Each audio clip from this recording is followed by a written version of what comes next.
Hi friends, இன்றைக்கி என்ன செய்யலான்னு பார்க்கலாங்களா? ஒரு கடாய் வச்சுக்கோங்க, எண்ணெய் போட்டுக்குங்க. கொஞ்சம் ஒரு 50 கிராம் கிட்ட போட்டிருக்கேன். என்ன செய்யலாம்னா, நம்ம வந்து மஷ்ரூம் எடுத்துருக்கோம். மஷ்ரூம் கொத்துக்கறி செய்ய போகிறோம். இங்கே பாருங்கள், மஷ்ரூம் எடுத்து இப்படி நான் 2 பாக்ஸ் எடுத்திருக்கேன். நல்லா வாஷ் பண்ணிவிட்டு இது மாதிரி பொடிசாக கட் பண்ணிக்கோங்க. அதே மாதிரி இங்கே பாருங்கள், எண்ணெய் காஞ்சதுக்கப்புறம் ஒரு பிரிஞ்சி இலை, 2 துண்டு பட்டை, ஒரு 4 கிராம்பு, ஒரு 2-3 ஏலக்காய், ஒரு கடல் பாசி, அது இது போட்டு நல்லா பொரியட்டும். நல்லா பொரிஞ்சதுக்கப்புறம் ஒரு பச்சை மிளகாவை இப்படி நான் 4ஆக கட் பண்ணியிருக்கேன். இப்படி போட்டுக்கோங்க. ஒரு மீடியம் சைஸ் 2 வெங்காயம் எடுத்து பொடிசாக கட் பண்ணியிருக்கேன். அதையும் இதில் போட்டுருங்க. ஈஸியான டிஷ் தான், கடகடன்னு செஞ்சிடலாம். ரொம்ப மசாலாலாம் இல்லை. அப்படியே இது போட்டு நல்லா இப்போ நமக்கு வெங்காயம் வதங்கிறதுக்கு உப்பு போட்டுக்குங்க. இது நல்லா வதங்கட்டும். பாருங்கள், வெங்காயம் இந்த அளவுக்கு நமக்கு வதங்கியிருக்கு. இப்போ வந்து ஒரு ஸ்பூன் வந்து இஞ்சி பூண்டு பேஸ்ட் போட்டுக்கோங்க. இது நல்லா வதங்கட்டும்.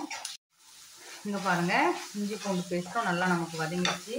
இப்போ வந்து நான் 3 தக்காளி வந்து மீடியம் சைஸ் தக்காளி நல்லா வந்து இது பண்ணி வச்சுருக்கிறேன்.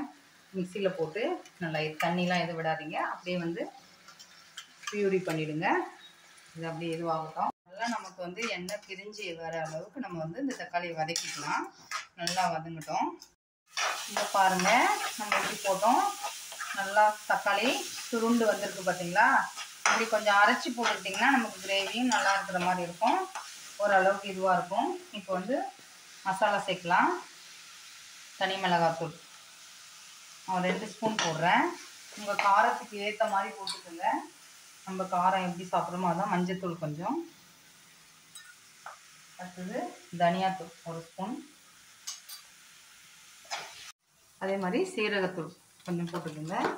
போட்டுட்டு இது எல்லாம் கிளறி விட்டுருங்க. இப்போ மசாலா எல்லாம் ஒன்று சேர்ந்துச்சு. இப்போ நம்ம வெட்டி வச்சுருக்கிற இந்த காளான் வந்து போட்டுடுறோம். மஷ்ரூமை நான் ஒரு 2 பேக்கெட் கிட்ட எடுத்தேன். அது அந்த கிளிப்பு எடுக்கல. நல்லா கழுவிட்டு நல்லா இது பண்ணிக்கோங்க. இது எல்லாம் ஒன்று சேர்ந்து வர மாதிரி கிளறி பாருங்கள். நம்ம மஷ்ரூம் போட்டு எல்லாம் ஓரளவுக்கு தண்ணி விட்டு வருது. இன்னும் கொஞ்ச நேரம் நம்ம வதக்கலாம். வதக்கணும். பாருங்கள், எல்லாம் ஓரளவுக்கு நல்லா இதாக இருந்துச்சு. இப்போ தண்ணி ஊற்றிக்கலாம். நம்ம உங்களுக்கு திக்காக வேணுனாலும் திக்காக வச்சுக்கலாம். நம்ம வந்து இந்த மாதிரி வேணுனாலும் கொஞ்சம் குழம்பா வேணுனாலும் குழம்பா வச்சுக்கலாம். நான் இன்றைக்கி தோசைக்கு தான் தொட்டு சாப்பிட்ற மாதிரி வைக்கிறேன். சப்பாத்தி, பூரி எல்லாத்துக்குமே சூப்பராக இருக்கும். இட்லிக்கெலாம் இன்னும் கொஞ்சம் தண்ணி ஊற்றுறேன்.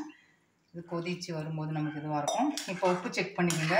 காரம் எல்லாமே இந்த டைமில் செக் பண்ணிவிட்டு உங்களுக்கு ஓகேனா பாருங்கள், இல்லைன்னா கொஞ்சம் போட்டுக்கோங்க. நமக்கு எல்லாம் கரெக்டாக இருக்குது. இது நல்லா கொதிக்கட்டும். பாருங்கள், இது எண்ணெய் பிரிஞ்சு வந்திருக்கு பார்த்தீங்களா? காரம் வந்து உங்களுக்கு ஏற்ற மாதிரி போட்டுக்கோங்க. நாங்கள் கொஞ்சம் காரம் சாப்பிடுவோம், அதனால் போட்டிருக்கேன். நீங்கள் 1 ஸ்பூன் வேணுனாலும் போட்டுருங்க, நம்ம இஷ்டம் தான் அது.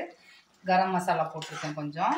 போட்டுட்டு அவ்வளோதான், நம்ம குழம்பு முடிக்க போகிறோம். அது நல்லா கொதித்த உடனே பாருங்கள், கொத்தமல்லி தழை போட்டுருங்க. காளான் கொத்துக்கறி ரெடி ஆகிடுச்சு. நம்ம கீமா மாதிரி இருக்குங்களா? சூப்பராக இருக்கும். சிம்பிளான மசாலா, எதுவும் இல்லை. அப்படியே தோசை, சப்பாத்தி, அவ்வளோதான், முடிஞ்சது. காளான் கொத்துக்கறி ரெடி. இங்கே சப்பாத்தியோட சூப்பராக இருக்கும். தோசை, இட்லிக்கும் நல்லா தான் இருக்கும். நான் இன்றைக்கி தோசை தான் வச்சுருக்கேன். இங்கே பாருங்கள், தோசை ஊற்றி வச்சுருக்கேன். இப்படி வச்சுட்டு சாதத்துக்கும் நல்லா தான் இருக்கும். இப்படி போட்டு அவ்வளோதான். இதை அப்படியே தொட்டு சூப்பராக இருக்குது ஃப்ரெண்ட்ஸ். ட்ரை பண்ணி பாருங்கள். எப்படி வந்து சொல்லுங்கள். லைக் பண்ணுங்கள், ஷேர் பண்ணுங்கள், சப்ஸ்கிரைப் பண்ணுங்கள். நெக்ஸ்ட் வீடியோவில் பார்க்கலாம்.